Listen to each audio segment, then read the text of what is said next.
पवित्र पोर्टल 2025 तर भरपूर सारे विद्यार्थी पवित्र पोर्टल रजिस्ट्रेशन कधी सुरू होणार आहे, यासाठी कोणकोणते डॉक्युमेंट्स लागणार आहे आणि पवित्र पोर्टलबद्दल कोणती अपडेट आलेली आहे का, अशाबद्दल भरपूर सारे विद्यार्थ्यांनी कमेंट्स केलेल्या आहेत. तर बघू शकता 2025 साठी जेही TAIT विद्यार्थ्यांनी दिलेली आहे, त्यांचे रिझल्ट लागलेले आहे, त्याबद्दलच्या संपूर्ण अपडेटसुद्धा साईटवर उपलब्ध झालेले आहे.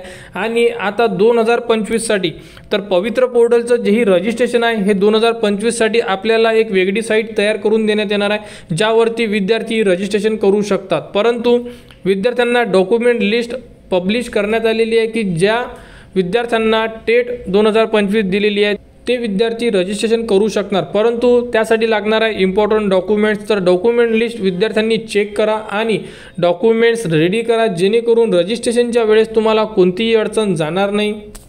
शिक्षक अभियोग्यता व बुद्धिमत्ता चाचणी 2025 दिलेल्या उमेदवारांना पवित्र प्रणालीवर स्वप्रमाणपत्र पूर्ण करण्यासाठी अपलोड करण्यासाठी आवश्यक कागदपत्रांची यादी म्हणजे इम्पॉर्टंट डॉक्युमेंट लिस्ट.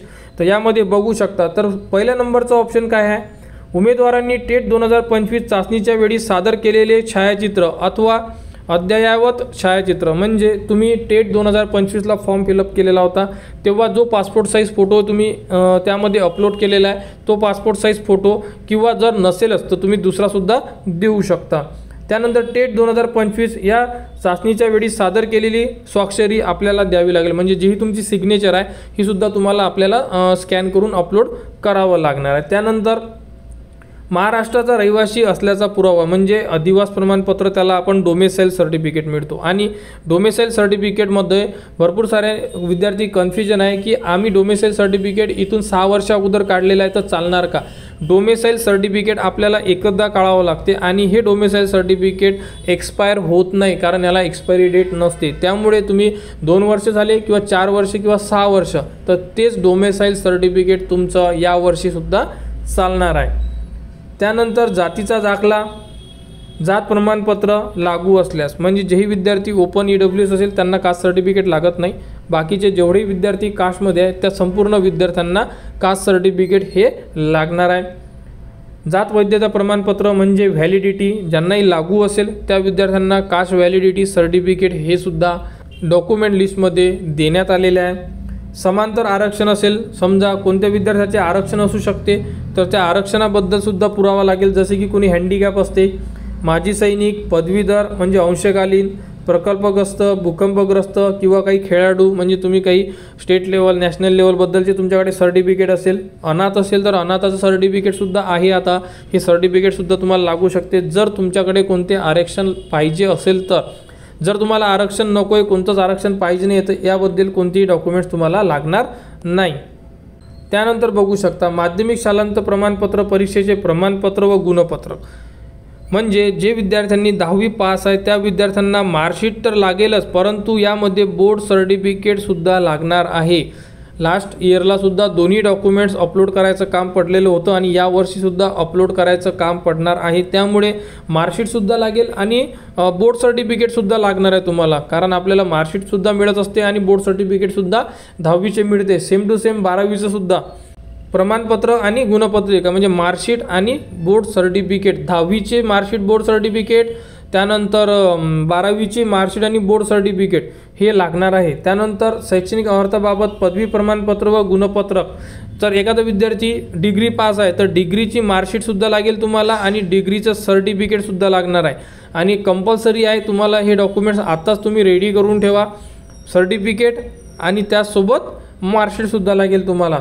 त्यानंतर ज्यांनी पदविका केलेली आहे म्हणजे DED केलेलं असेल तर त्या विद्यार्थ्यांनासुद्धा त्यांचे प्रमाणपत्र आणि गुणपत्रिका म्हणजे डिग्री सर्टिफिकेट म्हणजे डिप्लोमा सर्टिफिकेट आणि मार्कशीट हे सोबत लागणार आहे.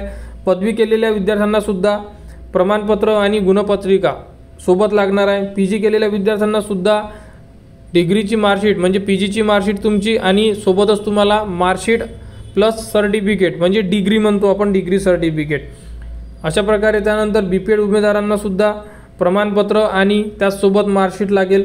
शिक्षक पात्रता परीक्षा, राज्य केंद्र अर्हताबाबत प्रमाणपत्र म्हणजे जेही तो आपण शिक्षक पात्रता परीक्षा दिलेली आहे त्याबद्दलचं जेही आपल्याला प्रमाणपत्र मिळालेलं आहे हे सुद्धा तुम्हाला लागणार आहे.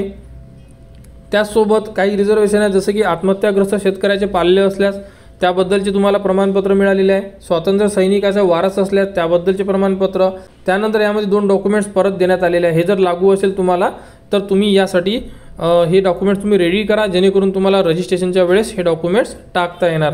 त्याचसोबत तुम्हाला तुमचे जे छायाचित्र आणि स्वाक्षरी म्हणजे फोटो आणि सिग्नेचर आहे हे JPG फॉर्मॅटमध्ये पाहिजे आहे। 100 KB ची मर्यादा देण्यात आलेली आहे आणि इतर जे सर्व डॉक्युमेंट्स आहे JPG PDF JPG मध्ये 500 KB पर्यंत मर्यादा देण्यात आलेली आहे। म्हणजे तुम्हाला हे डॉक्युमेंट संपूर्ण जे डॉक्युमेंट्स असेल हे स्कॅन करून घ्यावे लागेल आणि स्कॅन केलेले डॉक्युमेंट्सच आपल्याला पवित्र पोर्टलवर रजिस्ट्रेशन करावे लागेल। तर पवित्र पोर्टल रजिस्ट्रेशन येत्या काही दिवसामध्ये संपूर्ण माहिती आपल्याला उपलब्ध करून देण्यात येणार आहे आणि 2025 साठी साईटसुद्धा उपलब्ध करून देण्यात येणार आहे। कारण की सध्या साईटवर पवित्र पोर्टलची फक्त 2022चेच रजिस्ट्रेशनची साईट उपलब्ध आहे, 2025 साठी अजूनपर्यंत साईट उपलब्ध करून दिलेली नाही आहे। परंतु आता टेटबद्दल संपूर्ण ज्या अपडेट आहे ह्या संपलेल्या आहेत, तर आता पवित्र पोर्टल रजिस्ट्रेशनची माहिती काही दिवसांमध्ये साईटवर उपलब्ध करून देण्यात येणार आहे।